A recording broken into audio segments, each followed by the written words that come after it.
नमस्कार मंडळी.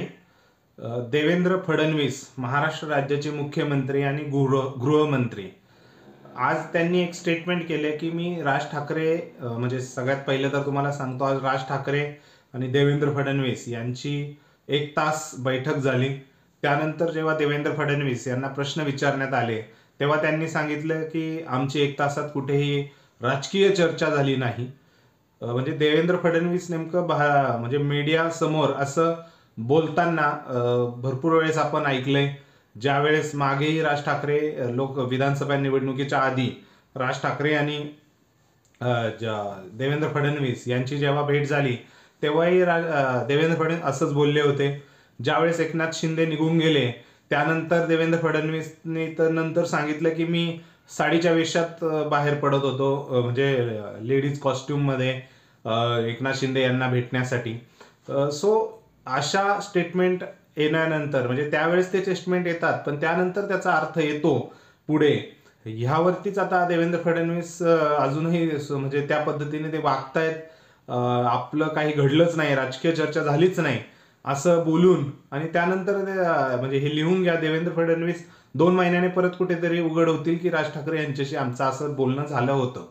कारण गोष्टी ज्या आहेत त्या आपण आता बोलणार आहोत. कारण जे काही चाललंय राजकारणामध्ये आणि मेनली देवेंद्र फडणवीस म्हणजे हा असा जे मुख्यमंत्री आहेत हे यांनी पूर्णपणे महाराष्ट्र राज्यात आहे ना, म्हणजे विरोधी पक्ष ठेवलेलाच नाहीये असं मला पहिल्या याच्यामध्ये वाटतं. का?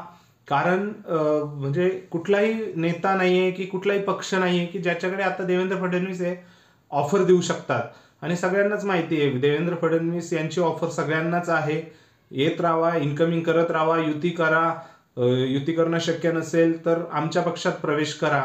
कारण ह्या गोष्टी सगळ्या ज्या देवेंद्र फडणवीस यांनी राबवलेल्या आहेत मागच्या जवळपास 2-3 वर्षामध्ये भाजपने मेनली, ते बघून आता या भेटीला एक वेगळं महत्व प्राप्त झालेलं आहे. ही भेटही अशा वेळेस आली की राज ठाकरे यांनी ज्या वेळेस आता मागे बोलणं जे पदाधिकाऱ्यांना संबोधित केलं त्यामध्ये त्यांचा भाजपवरचा राग हा दिसून आला. आणि त्याच्यानंतर आता राज ठाकरे यांनी पुढच्या ज्या मनपा निवडणुका आहेत त्यांच्या भेटीवर त्या दृष्टिक्षेपात ठेवून आता ज्यांनी जी भेट घेतली त्यामुळे त्याला नक्कीच एक वेगळं वळण आलेलं आहे. राज ठाकरे यांचं भाजप प्रेम पहिल्यापासूनच आपल्याला सगळ्यांना माहिती आहे. त्याच्यामुळेच त्यांच्या पक्षाची पिछेहाट झालेली आहे असे अनेक मनसे कार्यकर्तेही बोलतात. कारण 2014 साली नरेंद्र मोदी पंतप्रधान व्हावे ही राज ठाकरे यांनी जेव्हा घोषणा केली, म्हणजे इच्छा व्यक्त केली, तेव्हापासून त्यांचा मतदानाचा टक्का हा पूर्णपणे घसरलेला आहे. त्या कारण कसं होतं आणि आत्ताही आपण लोकसभेला बघितलं, म्हणजे त्यांनी निवडणुकीत न उतरता भाजपला पाठिंबा देऊन मोकळे झाले. सो या गोष्टींमुळे कुठे ना कुठे त्यांचा जो मनसेचा मतदार आहे तो नेहमी मागे पडतो. गर्दी खूप होते परंतु मतांमध्ये रूपांतर या गोष्टींमुळे होत नाही असाही आता विधानसभेनंतर कल पुढे आला जेव्हा अनालिसिस केलं गेलं त्यावेळेस. कारण विधानसभेतही एकही जागा मनसेला मिळाली नाही. इव्हन विधानसभा मतदारसंघाच्या वेळेस विधानसभेच्या निवडणुकींच्या वेळेस राज ठाकरे यांनी अमित शहा यांची दिल्लीमध्ये भेटही घेतली होती आणि युतीत येण्यावरनं डिस्कशन्सही झालते. परंतु राज ठाकरे यांनी 2 जागा मागितल्या होत्या मुंबईतल्या, परंतु त्या न देण्याच्या वादामुळे ते युतीमध्ये ते येऊ शकले नाही. परंतु आता ती भाजपला चूक करायची नाही, इव्हन राज ठाकरेंनाही आता चूक करायची नाहीये. कारण त्यांचा मुलगा अमित ठाकरे हेही पडले, म्हणजे निवडून आले नाही. त्यामुळे कुठेतरी राज ठाकरे यांनाही आता महायुतीत जाणं हे सहसा चांगलं ठरणारं आहे. कारण त्यांच्याही पक्षाला आता पुन्हा जर भरारी घ्यायची आहे तर ते भाजप सोबत राहून युतीमध्ये घुसून तेवढ्या जागा ते जिंकून आणू शकतात आणि पुन्हा पक्षाला जिवंत करू शकतात. आता त्याचाच अर्थ म्हणून की काय, अजित पवार यांनी जी राज ठाकरे यांच्यावर टीका केली की स्वतःच्या मुलाला निवडून आणता आलं नाही, त्यावरच भाजपचे जे ज्येष्ठ नेते आहेत प्रवीण दरेकर यांनी अजित पवारांना पलटवार केलाय आणि म्हटलंय की तुम्हालाही तुमचा मुलगा आणि बायको निवडून आणता आली नाही.